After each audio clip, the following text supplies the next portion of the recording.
I'm JJ Virgin, PhD dropout, sorry mom, turned 4-time New York Times bestselling author. Yes, I'm a certified nutrition specialist, fitness Hall of Famer, and I speak at health conferences and trainings around the globe. But I'm driven by my insatiable curiosity and love of science to keep asking questions, digging for answers, and sharing the information I uncover with as many people as I can. And that's why I created the Well Beyond 40 podcast to synthesize and simplify the science of health into actionable strategies to help you thrive. In each episode, we'll talk about what's working in the world of wellness, from personalized nutrition and healing your metabolism to healthy aging and prescriptive fitness. Join me on the journey to better health so you can love how you look and feel right now and have the energy to play full out at 100. We're about to dive into a topic that's not just fascinating, it's absolutely crucial for everyone who wants to age powerfully. And since you're listening, I know that's you. Right now, we're in the middle of a health revolution, and really at the heart of it, there is something called cellular senescence. Now, I know that sounds like a mouthful. It was a mouthful to say, but stick with me because this could be the key to unlocking a level of vitality that you might have thought was long gone. Here's the thing. As we age, our bodies accumulate these worn out, zombie-like cells that refuse to die off like they're supposed to. They just hang around, causing inflammation and messing with our healthy cells. It's like having a bunch of cranky energy vampires in your body, sucking the life out of everything around them. And guess what? This isn't just making us feel older. It's at the root of so many age-related issues we've come to accept as normal. But here's where it gets exciting. On this episode, we're going to expose these cellular saboteurs and give you practical, science-backed strategies to deal with them. We're talking about potentially reversing years of cellular damage, boosting your energy, improving joint health, and maybe even turning back the clock on some of those visible signs of aging we all dread. And to guide us through this mind-blowing science, we have the brilliant Dr. Gregory Kelly with us. Now, Dr. Kelly isn't just any researcher. He's a heavyweight in the world of natural medicine and anti-aging. He's a naturopathic physician, the vice president of product development at Neurohacker Collective, and the author of the book Shapeshift. Dr. Kelly has published hundreds of articles on natural medicine and nutrition, contributed to the textbook of natural medicine, and has over 30 journal articles indexed on PubMed. His expertise spans from nootropics to anti-aging and regenerative medicine, and he's been a pioneer in the field of senolytics. That's the science of clearing out these problem cells.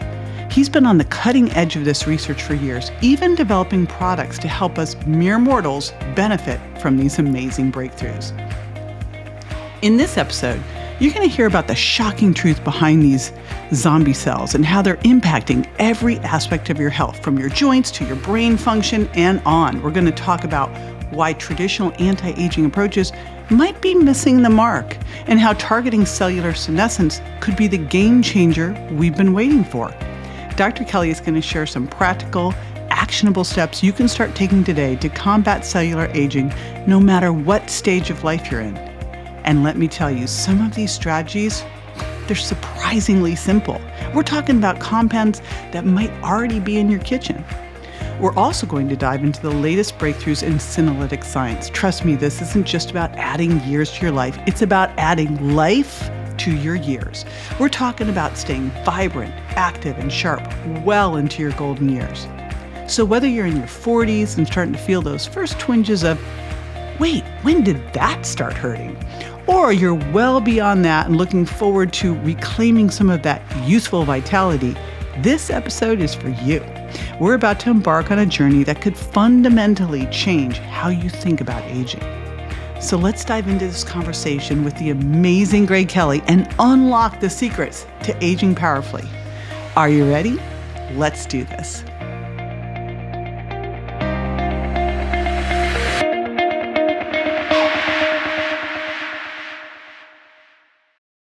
Your team is global. Your payment should be too. Pay straight from your existing bank account or debit card. No new wallet, no complicated setup. Verify your business once, and you're set. Paying your global team shouldn't feel like a job. That's Remitly Business. Sign up at remitly.com/small business month. Remitly Incorporated is licensed as a money transmitter by the New York State Department of Financial Services and in Puerto Rico TM-143, a foreign transmittal agency in Massachusetts and a currency transmitter in Rhode Island. NMLS number 1028236.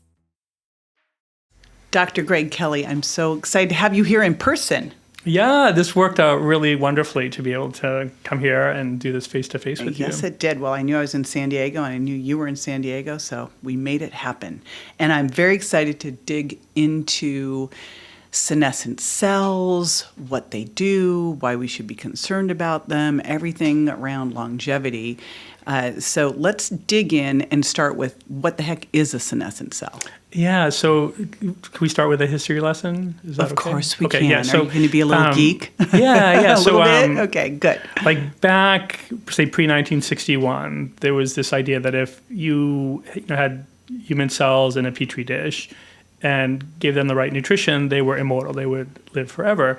And then a researcher, Hayflick was one of them, Moorhead was the other, did a really brilliant study, and they found out, that these cells would kind of divide up to about 50 times, hit a max, and then would not make any new cells. They would just die off. And that's what we would now call replicative senescence. And so the idea is, we know now, he didn't know then, that as telomere length gets shorter and shorter, at some point they're short enough that a cell doesn't want to reproduce itself because it would potentially reproduce damaged DNA. We never want that. And so that idea that a cell will at some point, basically become old and no longer make copies of itself became called cellular senescence. So for the listeners, the key idea is that we would have healthy cells that are doing their job. They were born, they're living, they're doing, whatever they're doing. Maybe liver cells are doing one thing, neurons something else. And those cells, live their lifetime, die, and are replaced, often by, daughter or son cells that they divide and create. And on average, right, we probably hear, if you Google it, you'll see cells live for, on average, 7 years. But that's not particularly true. It's true-ish, right? It's an average, but liver cells, it's 1 to 3 years. Heart cells, it's about 4 decades. Muscle cells, about 15 years. Neurons are meant to last a lifetime. So for these cells that are born, go through their life, they eventually go through their own cellular death process. It's called apoptosis. It comes from a Greek word that means falling off, kind of in the sense of a fruit falling off a tree. So when you think of cellular senescence, it's somewhere between. It's a cell that's not quite this healthy, live cell that's allowed to make copies of itself, but it's a cell that's resisting going through that falling off process. So when you think of the idea of cellular senescence and aging, the simplest way is these are stress cells that are kind of aged, worn out, but they're still lingering in our tissues. So you mentioned telomere length. Yeah. Let's talk about that, just since you threw it out there. I always like to get the terms, and I still remember when I had my telomere length tested, when they didn't really know what to do about having, I was like, well, this was not helpful. This just made me worse. Now I'm more stressed because I have short telomeres. So talk about what those are. Yeah, so telomeres, this is, more like a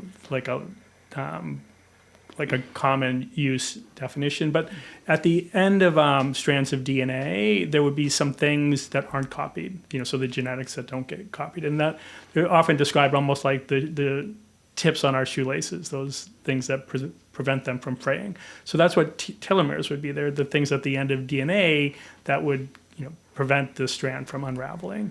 And each time DNA is copied, you lose a little bit of the length of telomeres. And if that length gets short enough, then there's what's called a DNA damage response. But fundamentally that means is the cell will become senescent because we don't want it to make a new copy. So is there a way then, would you look at telomere length to be able to identify senescent cells? So in the old days, they probably would have said yes. And because think of cellular senescent or senescent cells as a category. And different things can cause a cell to become senescent.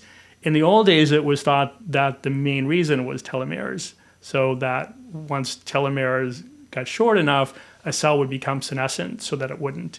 And now that would be a category of senescence called replicative senescence. But what they eventually discovered is all kinds of other things can cause a cell to become senescent when telomeres are completely fine. What would those things be? So that category would be called stress-induced premature senescence. So long before the cell was worn out because of telomeres, something prematurely stressed it and caused it. So these can be things like mitochondrial dysfunction, which I'm sure you've talked about on your show before, issues with nutrients that surround the cell, can be toxicity, radiation. Really think of the things that stress us on a whole body level, stress our cells. And if a cell gets stressed to a certain point, it has to respond. And this would just be the way I think about, a cell gets stressed, it's resilient, it's got this, it goes through door number one and it just gets fitter, tougher, builds up its antioxidant defenses. If stress is more than that, it's going to go through door number two. And door number two means it took some damage on. So in cellular damage, you're talking about proteins getting gunked up, tangled up, or organelles like mitochondria being damaged. And door number two is where autophagy comes in as an example of something that repairs damage, or processes in our cells that repair damage. So NAD as a molecule, part of its link to longevity is its fuels and DNA repair. So that's door number two. Stress took some damage, but we can fix it. Door number three would be the damage is so much it's not repairable. And that's door number three is a senescent cell. Got it. So we have the cell that went to the gym and got stronger. Yeah. We have the cell that maybe was under tremendous stress in a moldy house and got some autophagy and was able to get rid of some of that. And then we have the cell that's just got a bunch of damage and it's just sitting there. Right. And so those senescent cells that are just sitting there, they're not doing any good. Yeah, so the most things are contextual. So the way that we would describe it at Qualia is think of there's transient senescent cells and there's lingering ones. So we'll get to the transient ones first, because transient ones can do some good things. So imagine, a listener maybe on the show is 25 or 30. They decide to... This show's called Well Beyond 40. Okay, well beyond... So a super healthy, well beyond 40 person. Everyone listening is super healthy and well beyond 40. Does something more exercise than you're used to and create some inflammation, some damage. So that will cause an increase in senescent cells. And in a young person, what you would have seen is 5 days, a week later, those would have been transient. They would have kind of bloomed and then died off. They would have gone through that falling off process, apoptosis. But what happens as we get older, so the well beyond 40 listeners, they linger. And what that means is they resist that falling off process. So we create them, but they just stay long past their use-by date, if that makes sense. Okay, so they're hanging out. They shouldn't be. Yeah. If you were younger, you would have gotten rid of them. Correct. You still would get rid of some of them, I would think, with exercise because of the apoptosis from exercise, right? So exercise, without question, helps prevent the accumulation of senescent cells in muscle tissues. Whether it you said muscle tissue, so because things in the body, there's this weird thing is that responses tend to be tissue specific. So sometimes things will have a generalized response, but sometimes like insulin resistance would be a classic thing. Like a type 2 diabetic, just before often being identified, will lose a bunch of weight. That's often a trigger that causes their diagnosis. And what's happening then is their muscle cells have been insulin resistant for a while. Their fat cells for a long time weren't, so they were sucking in the things to turn into fat. And at that point, their fat cells also said we've had enough too, right? So things ultimately happen on a tissue level, but exercise for sure for listeners prevents some degree of cellular senescence. It's just I will always plug exercise into anything wherever I can, like the exercise benefit. So you have these senescent cells then that are accumulating more in someone as they age. Yep. So, how would one know that they have this going on? And how does that does aging cause the senescent cells, or does senescent cells cause the aging? So those are great questions. Let's take the latter one first. I love to throw too many questions at once, so I'm sorry it's, about that. And even before getting to that, let's just tie exercise in one more time. So what would, I mentioned that young animal exercises a lot. They'll make some senescent cells, and they'll do something good, right? They call in the immune cells. They help to repair damage. They're gone really quickly. And any stragglers, the immune system finds and gobbles up. In older animals, they've done these experiments. So what happens as we age is called anabolic resistance. Very similar to the idea of insulin resistance, that our muscle, the tissue becomes resistant to the anabolic signals, which are, like exercise, right?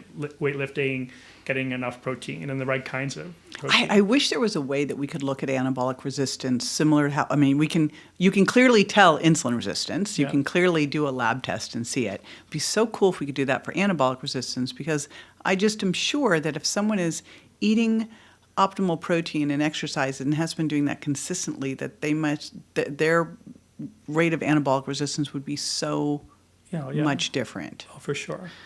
Yeah. So, okay. So, and then wrapping up that story, so they decided, okay, well, let's look to see if senescent cells play a role in anabolic resistance in animals. And sure enough, they did. And what I think it was the researchers that came out of Buck Institute of Aging kind of framed it like, when a young animal exercises, intensely, there's, some senescent cells, but it's like an explosion of them are created in the old animals. And that 100% they contributed to the anabolic resistance. And when they did something called a senolytic, which we'll get to later, it helped remove the senescent cells and then reverse that anabolic resistance. So they started responding in a healthy way. So, that kind of wraps that story up. But then you would ask, well, how would we know? And that's the really hard question to answer. Like the senescent cell, cellular senescence is pretty new science. And the only way to really tell if senescent cells are in a tissue is to do a biopsy, which they do in animals. And then even then, the scientists have to do the right kind of treatments to those cells to identify, yes, this is a senescent cell. And again, it would be tissue specific. Yeah. And as we age, do we tend to get them in certain tissues more than others, or do we not know that? So it was originally thought that they thought more in terms of what cell types than tissue, but that the cells most prone to it were immune cells, one, because they're everywhere. Another one would be called fibroblasts, and there are connective tissue cells. So fibroblasts are in our skin, they're in our joints, they're between tissues. They're a connective tissue type of cell, and then endothelial cells, which line our vessels and arteries. So those ones originally they thought were the prime candidates. But at this point, I had mentioned earlier that neurons are supposed to last a lifetime. Like in theory, they should never be able to become senescent because they don't divide in the first place. But even neurons can become senescent if they're stressed enough. So long story short, all cell types can become senescent. What would definitely be true is as we get older, we accumulate more and more in all of our tissues, organs, all cell types, but it might be uneven. Most things happen kind of in Achilles heel type of sense, like we all have our weak points, whether that's genetic, old injuries, trauma, you name it. So really the way that I would say the first kind of sanity check is, in a person, is there some part that feels like it's aging faster than the rest? And if the answer is yes, there's, I would say, good odds, given what we know from animal research and biopsies, that there's probably senescent cells contributing.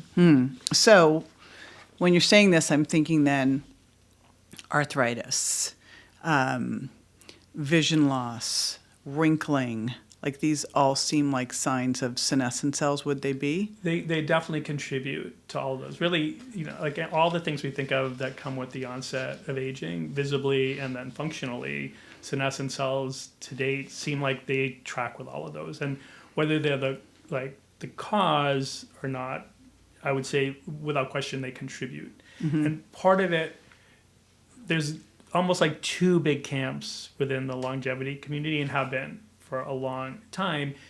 One would be their idea is the main reason we age is because the accumulation of damage. And then there's a bunch of theories that go with that.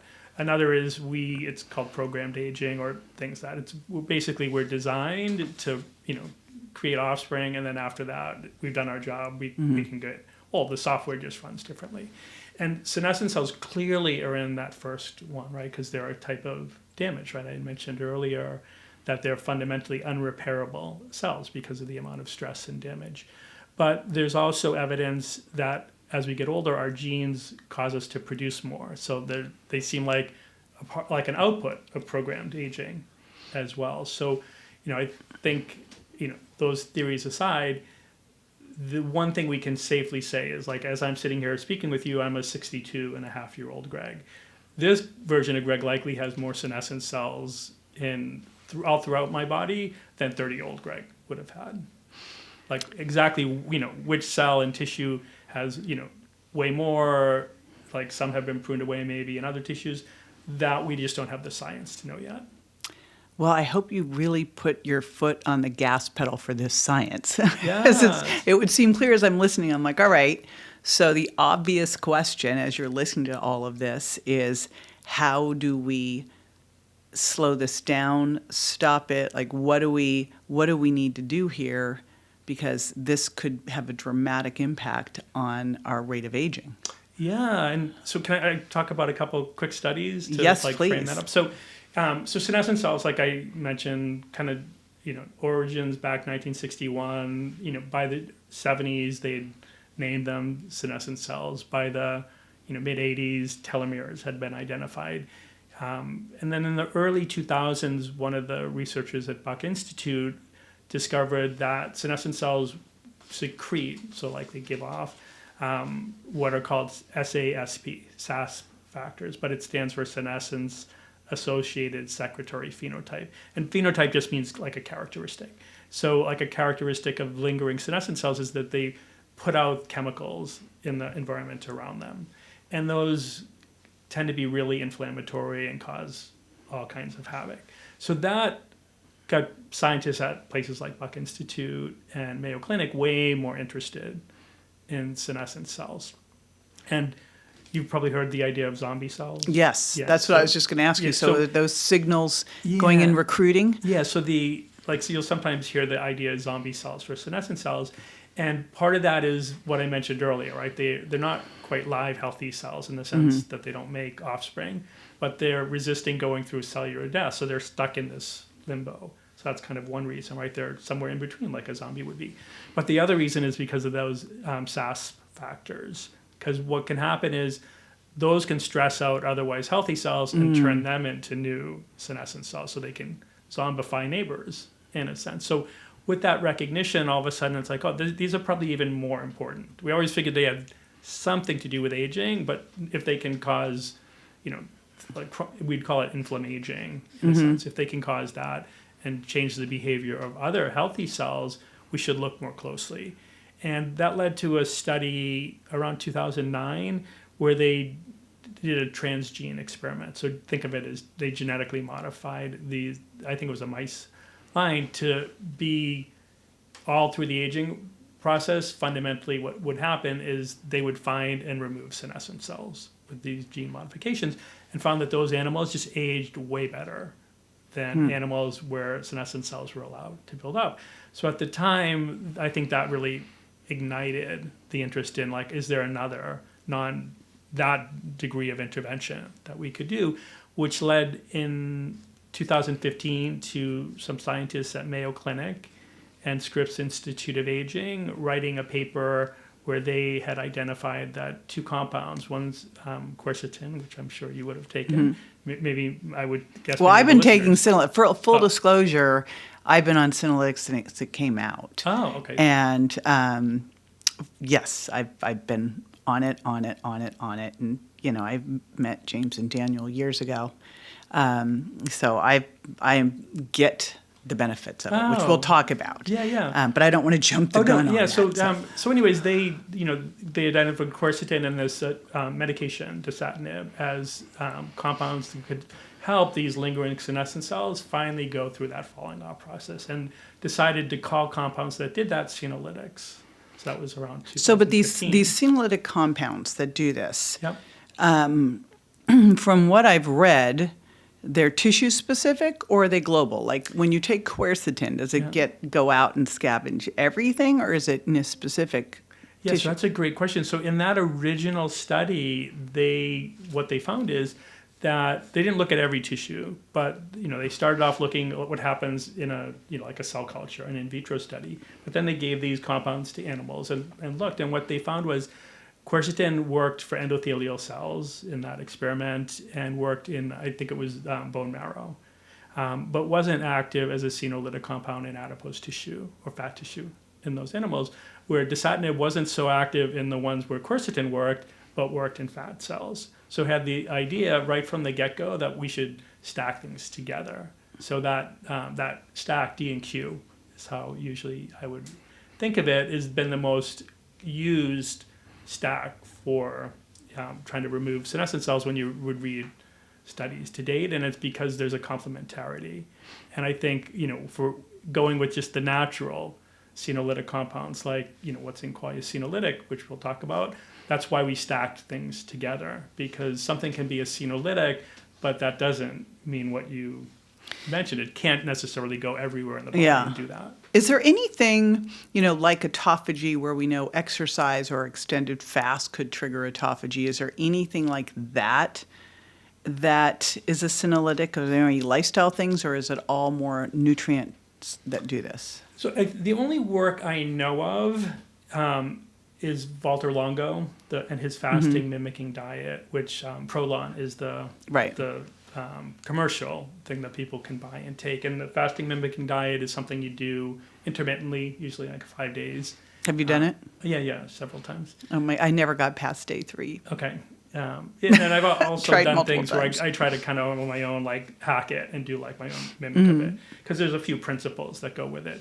And one of the things I've seen him mention in like talking his book is that senescent immune cells after about day 3 start to be pruned away. Well, it's a good thing I like senolytics because I never got past day 3. Okay. So there you go. Yeah, so this is way easier. I think autophagy starts happening earlier, like 24 to 48 hours, some autophagy.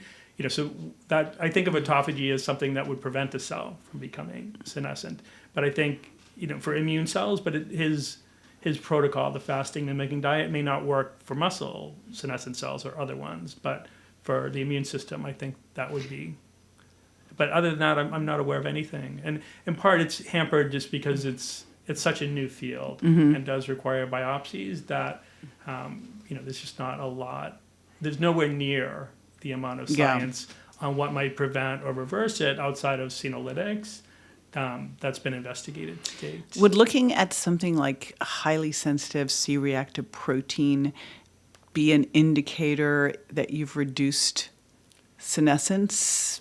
It could maybe be. There's so right now there's a bunch of trials that are in progress, and there's like fisetin is in qualia senolytic. Some of them are using just fisetin alone, because one of the things the Mayo and Scripps Institute researchers found eventually, I think it was 2018, they published, is that fisetin was seemed better than quercetin. It worked in tissues where quercetin didn't. It seemed to be more powerful on its own. And so some of those studies are trying to figure out what would be things we should look at that might infer that. So quercetin plus fisetin alone was more powerful than quercetin plus fisetin, or fisetin's more powerful than quercetin, but it would seem like you put the two together, you'd have more firepower than just... So it was the latter. Like fisetin alone was more powerful in their experiment than quercetin alone. Okay. And worked in a tissue where quercetin wasn't active. So, but what happens in science often is like the D and Q I mentioned, like that's being studied. Now, fisetin is being studied, but almost no one's studying them stacked together. So frustrating, because that's not how nature works. Yeah. It's not in a vacuum.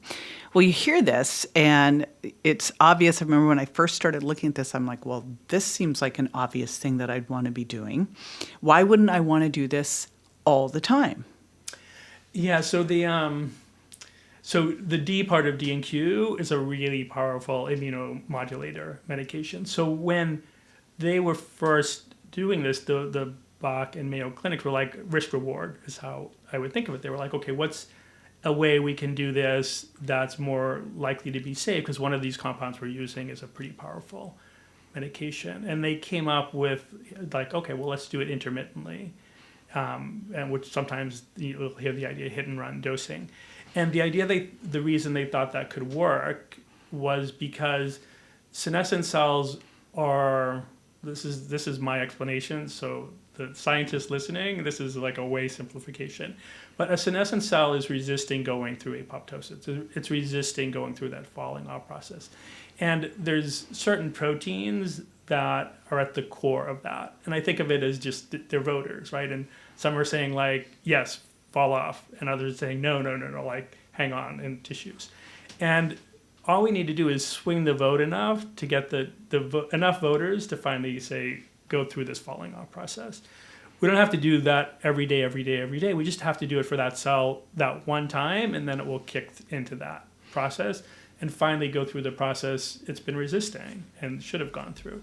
So because of that, it's sensible to do it intermittently. And like I said, with the D&Q, from a toxicity perspective, it made sense.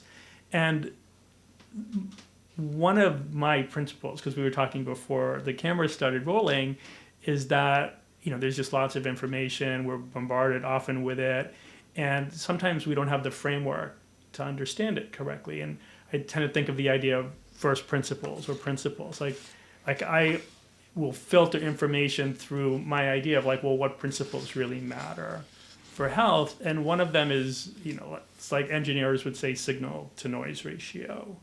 But like our senses, our vision, our hearing relies on things changing for it to detect and respond to it. So, for listeners, imagine you're in a restaurant, there's a bunch of background noise. Our brain will tune all that out really quickly. But now if someone said, Greg, at a table nearby, I'd probably hear them, right? Like that signal stood out from the background noise. And that's how our senses are designed, is to like detect signals out of noise. And if you take the insulin resistance that we talked earlier, someone that's insulin resistant will usually have way more insulin than an insulin sensitive person 24/7. So the noise level is higher. So for the signal to stand out, you need now even a bigger spike of insulin, right? Like, because the way signal to noise ratios work, it's the proportional change. So like the story sometimes I use is imagine, in your home, back where you live, you find the darkest closet in your place, go in there and there's no lights, and now you light one candle. You'll notice a huge difference. Now imagine someone else went in there, has 99 candles lit, you go in and light one more, it's like almost no difference, maybe none, right? So one candle doesn't mean anything. It's how something changes from the background, and that background's always noise. So if you think of senolytics and the intermittent dosing, we're giving a huge signal in just a couple days that stands out from the background. Where if conversely you're taking a small amount of quercetin or fisetin every day, the signal's different. And part of the explanation for why things like quercetin and fisetin are senolytic is because they work on nutrient sensing pathways. So this, just like us, the senses on a cell are trying to detect changes in the world outside of them. So anyways, long story short, I think that intermittent dosing, while originally it was thought of as a way to avoid the potential downside of the D part of D&Q, it actually makes a lot of physiological sense in a principle sense. Like we want periodically to do something that creates a huge change to get the attention of our cells, or specifically these stress cells. I relate everything back to exercise. Yeah. And you'd never do the same thing every day because your body would adapt, and then that would be that. Absolutely. You got to shift things around. I think exercise, there's at Qualia, we're like big into what we would call complexity science, but in living organisms, it's complex adaptive systems, right? And that adaptive piece is super important, right? That, our systems change the rules of the game as we play. And it's why with exercise, you want to not do the same thing every day and vary it and be prudent in how you design your Whether it's a movie night or just midday, Skinny Pop is a salty snack that keeps on giving. Made with just 3 simple ingredients for an irresistibly delicious taste and a large serving size that lasts. Deliciously popped, perfectly salted. Skinny Pop, popular for a reason. Shop Skinny Pop now. Programs. So you created this product, the senolytics, and I remember hearing you talking about this, saying, I just knew that I wanted to have it, and it was the right thing to make. I didn't think anyone would actually buy it. Yeah. So what, so I, 2015 was when that first Mayo Clinic, and then I started following it, and actually the next plant compound identified as a senolytic was something called piper longamine, which is from an Ayurvedic plant, long pepper. And then vicodin, 2018 was the third. So at this point, I'm like, oh, that's 3 things that are, plant compounds that I've used in one way or another at some point in my, time as a naturopathic doctor. I thought I would like to start taking at a minimum those 3, and they just didn't exist. And in some of the places like Fight Aging or Longevity, there was now starting to be people like how do I get these things and put them together? And, so I would have been like-minded, I want to run that experiment and take this. I think the risk to reward ratio is the kind I'm willing to accept. And so I think it was towards the end of 2019, I was talking to our CSO, Chief Science Officer, and our head of marketing at Qualia, and said, we should make this product. I'd really like to take it personally. And they're like, okay, well, who would buy it? I don't know if anyone would buy it. No one knows about senolytics. Some biohackers for sure I know would. The people like me that are following this field, would. I'm sure some, longevity-focused doctors would use it. And they're like, well, that doesn't sound like a lot of people, Greg. And I'm like, yeah, well, I think maybe it's just a good thing for our brand, right? To stay on the forefront of where I think the ball's heading. And so at the time I remember saying I'm certain in 2030 compared to now, just entering 2020, many people will know about senescent cells and senolytics. And, I think if it was my company, Greg's company, we would make this product. And fortunately, the decision makers also agreed, and we made Qualia Senolytic. So what research have you guys done on this? So, yeah, great question. So one of the things we always do at Qualia is when we, I would think of them as prototypes. Before we would bring a product to market, we'll create, a prototype, basically make the recipe and do a small pilot study. So, I need to get in on the prototypes. Sure, well, definitely. So usually that prototype, or before even that prototype phase, I'll take them and a few other team members. Well, just because we want to make sure these are well tolerated, and then we'll do a pilot study. We'll make enough of the prototype to give people to take for anywhere, depending on what the product's for. Qualia Mind, 12 days is sufficient, but for some other Qualia products, Mind one you'll feel quickly immediately. For this one, it was slower. So we did a study where we recruited people that had some kind of joint issues, because as you mentioned earlier, joints are a super common thing that even by late 30s, some people are starting to struggle with age joints, and as we get older, more and more people do. So we recruited people that had joint issues. We had them take what's now called Qualia Senolytic for 2 days, then take 12 days of not doing it, then take another 2 days, 12 days off, and then a final. And why did you do the 2-12, 2-12? So we did it originally just because we found that more than about a month of a study, we just lose a lot of people. And even a month, there's some people that just drop out, right? It's just the nature of it. So we felt that that approach would get us the most people that actually completed the study.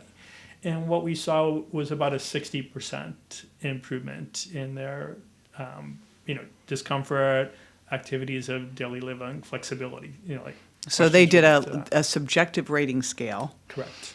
Was there any other way to look at this? Looking at inflammation, is there any lab tests that would show it, or is it not that it's not fabulous to go, oh wow? Yeah. I don't hurt like I used to. It's like, Yeah, so at the time, so this was playing out in the first half of 2020, I think. And, so I got on the phone with the founder of True Diagnostics, which is, like they do some of the clocks, the DNA methylation, and asked him, like, well, will these work? And he's like, no, they senescent cells are just their own thing. They're not like the other cells that we're measuring these patterns on. I talked to another researcher, and bottom line, there was just nothing objective that anyone felt like in the blood would be a good indication. And so since one of the things we're always trying to do at Qualia is test a product before, I actually went into clinicaltrials.gov, where like studies are put before they're executed, right? That it's a kind of a database for that, and looked like, okay, well, big pharma is investigating D&Q and some medication potentially compounds for senescent cells. How are they attempting to measure it? And so one of the things, the most common thing I saw was joints, and then this subjective questionnaire that we chose to use. I think of this syndrome. I don't know if have you heard Dr. Vonda Wright talk at all? Yeah, I have. So I've interviewed her on this podcast. I am a big fan of hers, and she's also happens to live nearby, which is fun. And she is an orthopedic surgeon who went through menopause. And what she identified is, which every menopausal woman will say, oh yeah, that's a thing, is this menopausal musculoskeletal syndrome because of estrogen dropping and becoming inflamed. And I would look at this and go, it just puts the fire on any osteoarthritis that you have. It's like, if you had a little bit, which anyone who's been active who doesn't, right? Then you have that and you're just like, whoa. So I would think this would be a fantastic. Yeah, there would be an equivalent questionnaire for men that's called the aging male syndrome scale, but it's kind of almost like a low T. Yeah, but they're, it's so different for men and women. For sure. Men don't fall off the cliff. Women, all of a sudden, it's like, what just happened here? Men, it's this like slow kind of sliding into home, right? Yeah. Women wake up and they're like, I can't lift my arm up. Well, what the heck happened? Yeah, no, it's for sure. There's crazy differences in how. Not discounting, because I love men and have a great husband, and not discounting that they go through their things. Yeah, so there was this actually I just saw in the medical news this morning over coffee when I was catching up on things, and I posted it on the Qualia X thing. But the gist of it was they looked at a whole bunch of things with the gut microbiome and on a cellular level, and found that there was huge changes in the mid-40s and the mid-60s for both men and women. So like on a cellular level, even if we're not physically feeling it, there's these transition times where like things drastically change. And I think with women, it's really visible because of menopause, but it's happening to men. They're not feeling it, but their cells are also having these crazy changes at around those same times. Interesting. So, I mean, is there some kind of connection here with using senolytics and hormones? Is there anything there? So that hasn't been looked at. There's been a couple animal studies that have been looked at what's usually thought of as ovarian aging, because that's like tied into what you were just discussing. And senescent cells seem to definitely play a role in that. So you could prolong you could keep yourself from going into menopause? Potentially. Because I know they're looking at other things to do that. And this, for listeners, completely like testimonials, N of one may not actually matter, but we've had, that I know of, had 6 different women that have contacted Qualia and said, hey, after starting Qualia Senolytic, I started my menses again. Like it had stopped. Now, were they mad at you? So they talked to our customer service, not me. Like, but my impression was no. They were more curious, like, have you heard this from anyone else? Yeah, is it that we've got to coach people to understand that's really a good thing? Like, Yeah, keep this as long as you can. It would seem like something, for those women, something changed that rejuvenated that system. Wow. That they tied in to the qualia senolytic, whether that was what caused it or not. But Wow. there's been, like 5 or 6 isn't a lot of people, but it's starts to get interesting. It's not one. Where you hear the same thing. Well, it makes me wonder then, when would the best time to start this be? Because you talked about, looking at people as they were younger and they didn't have these senolytic cells, the senescent cells building up.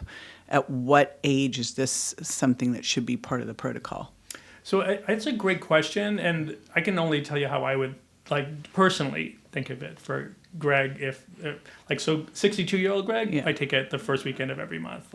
That's when we do it too. Yeah, I It's think it's a great investment. I think there's worst case scenario, it doesn't pay off, but I think there's a really good chance that future Greg will say thank you so much. But does 62-year-old Greg notice any physical differences from taking it? So the main thing I noticed fairly quickly. So I'm confident I've taken qualia senolytic longer than anyone because I took the very first prototypes. So I had a head start. But the very first thing I noticed was it unstuck me in my lifting, that I'd kind of reached a plateau, and then to move past that, I was just feeling like inflammation would build up before I would be able to really unstuck, and I got unstuck. The other thing I noticed, and I don't do many trade shows anymore, but I saw you, I think it was at Dave's Biohacker show. So I was on my feet at a booth for, a long part of a couple days. Much younger Greg did a lot of trade shows. I worked for Thorne way back in the late 90s. I had a brief sprint with Thorne too. Oh, and back then they were, professional only companies, Right. but I went to a lot of the doctor trade shows. And, so that was 24 plus years ago.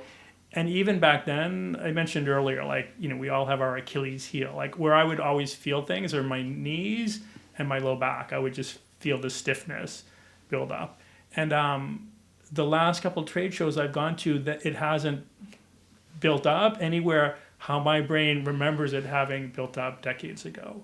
So I don't know if that's related, but that's where I think it's the things that would normally tax my body in ways that I'm not used to, I seem to resist better.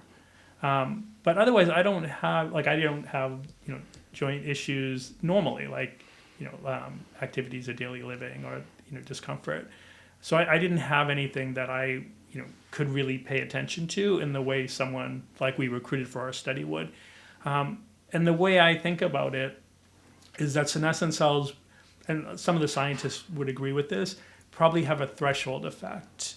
Meaning if we have an amount of senescent cells maybe in, say, our joints that are below a certain amount, we're probably not going to experience anything from them. It's only when they accumulate past that threshold that they cause a lot of problems.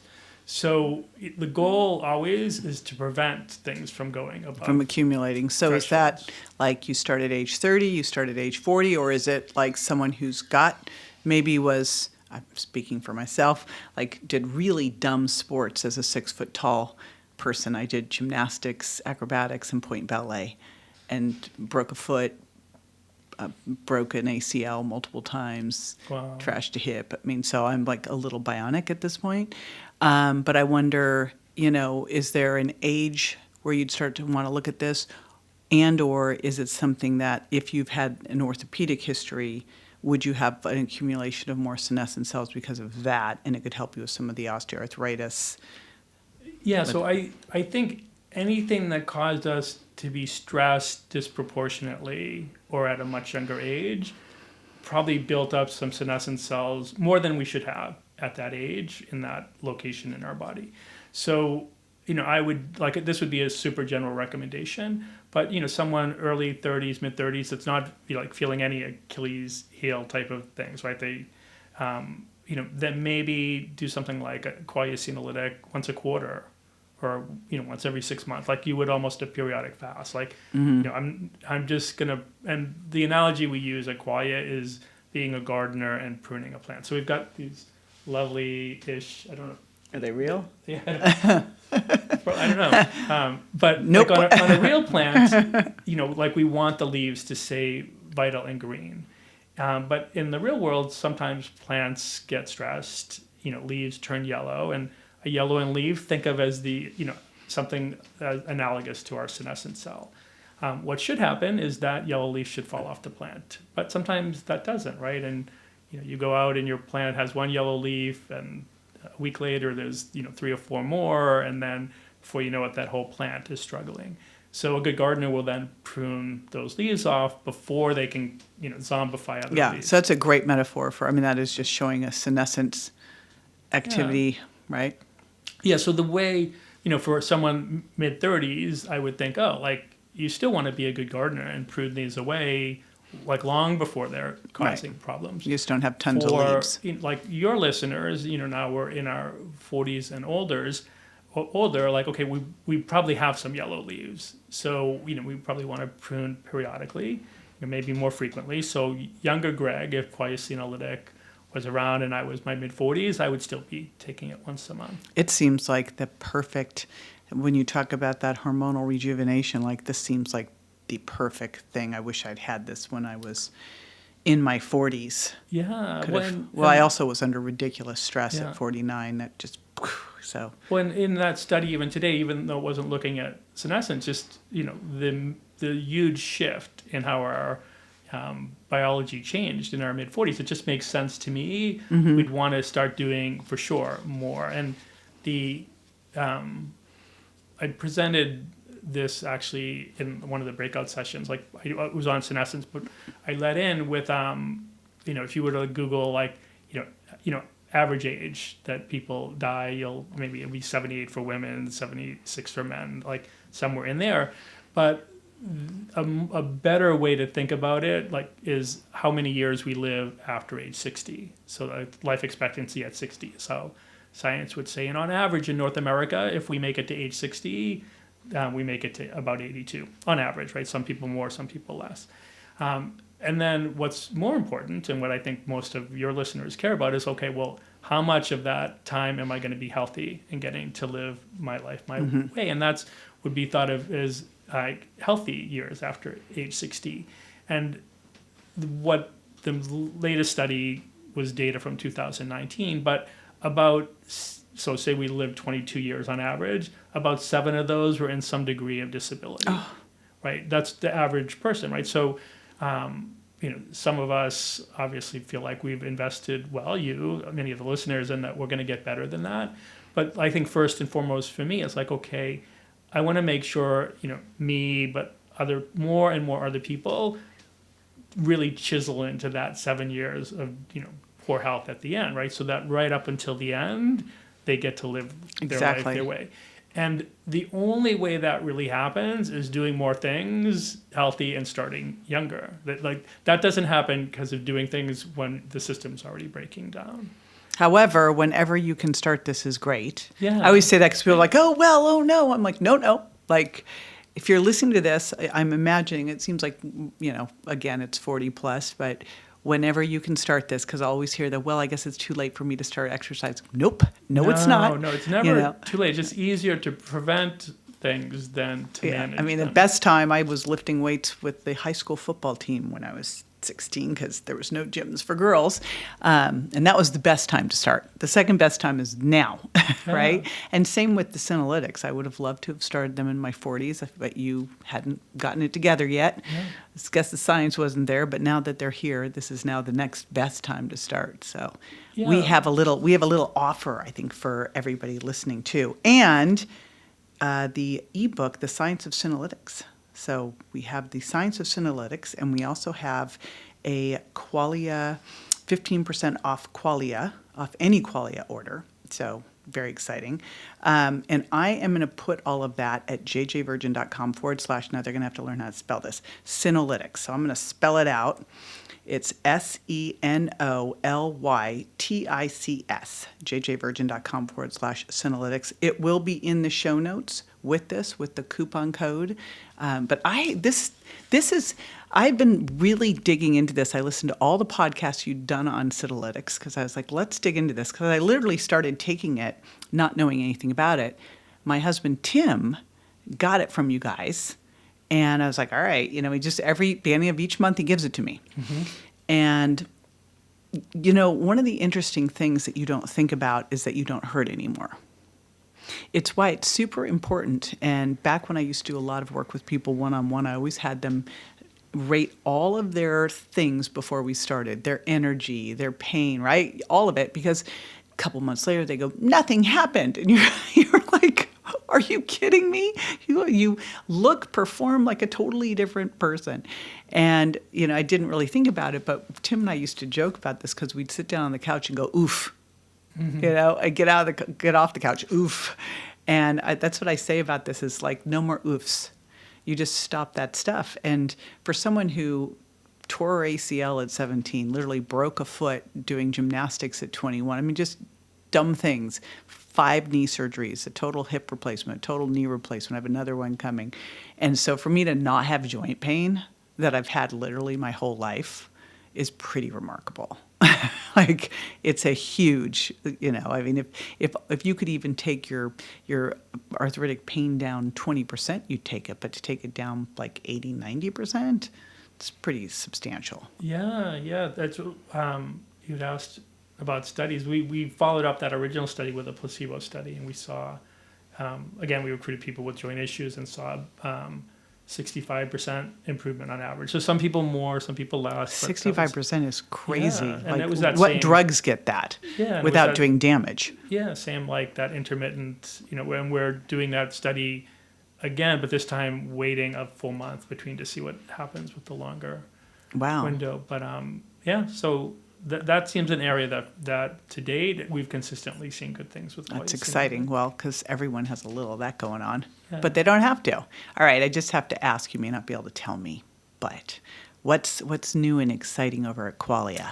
So as we're recording this, we spent a lot of the beginning of 2024 going back into nootropic ingredients, and we've always thought of ourselves more like a software company model where, like you launch a 1.0 and then a 2.0. And so we've been calling it Qualia Mind 2.0, but that is about to launch. I think officially it goes on sale September 7th. So that's exciting for us to, get to share what we think is a new improved Qualia Mind, that it's one fewer capsules and was more effective in our study compared to the original Qualia Mind.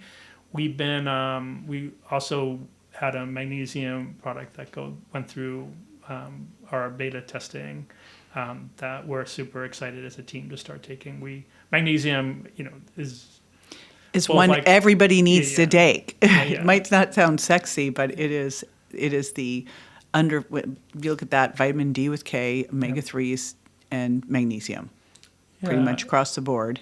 Yeah, so those, and then we're doing... What's exciting about this magnesium? Yeah, so like one of the things that we at Qualia, like, we take our products, but then sometimes we'll be taking things that we don't make. And so magnesium, it was something that many of us were taking, and then at one point we all got together and were like, we should make a magnesium since we're taking it, and we think we can make one that's better than anything that's out there. So there's going to be a blend of 9 different types of magnesium in it. One thing that I think people take for granted is that, we know that soils are depleted. We don't get as much magnesium in our diet unless, we're really, really impeccable. But it used to be that evolutionarily we would have got maybe 15 or 20% of our magnesium from water. So think of, magnesium-rich mineral waters would still have it. But because many of us purify water to get out the crap, we also lose the magnesium. And whether it was food or water, magnesium always came with trace minerals. So one of the things I wanted in the Qualia Magnesium was a layer of remineralization to go with it. So there's 70 plus trace minerals. There's another ingredient that helps our body retain magnesium, because you always hear I want bioavailable magnesium, but we want to hang on to what we absorbed as well, right? The retention. So so I think people that try it are going to love our new Qualia Magnesium when it's available in October. Exciting. Yeah, I think Lauren mentioned that. All right. Well, to remind everyone again, jjvirgin.com/senolytics, SENOLYTICS. And there you will be able to get the ebook on senolytics. And you will also get a coupon code for 15% off anything you want from Qualia. And this one's so easy to take. I mean, literally, that's what we do, beginning of each month. Yes. Yeah, it's. I know quite a few people do it like you and I. The first weekend of the month comes around, I do Qualia Senolytic, and those days I generally take off from taking any other supplements. So it's a. Oh, wait, you just threw that at me. Should we be doing that? Oh, no, it definitely doesn't have to. I just, like you mentioned, even with exercise, like it's good to deload and detrain. Yeah. So those become a deloading supplement day for me for my idea. regular things, and then I just do Qualia Senolytic. There you go, another little pearl. Thank you. Well, thank you so much for being here. My pleasure. Thanks for having me.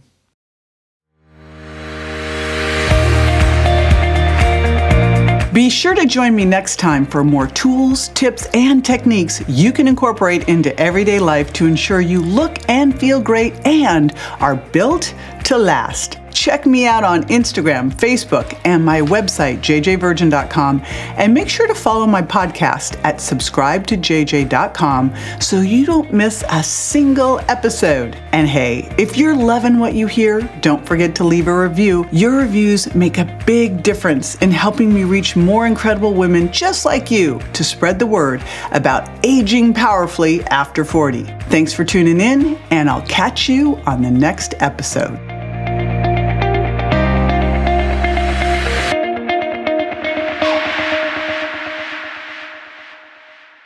Hey, JJ here, and just a reminder that the Well Beyond 40 podcast offers health, wellness, fitness, and nutritional information that's designed for educational and entertainment purposes only. You should not rely on this information as a substitute for, nor does it replace professional medical advice, diagnosis, or treatment.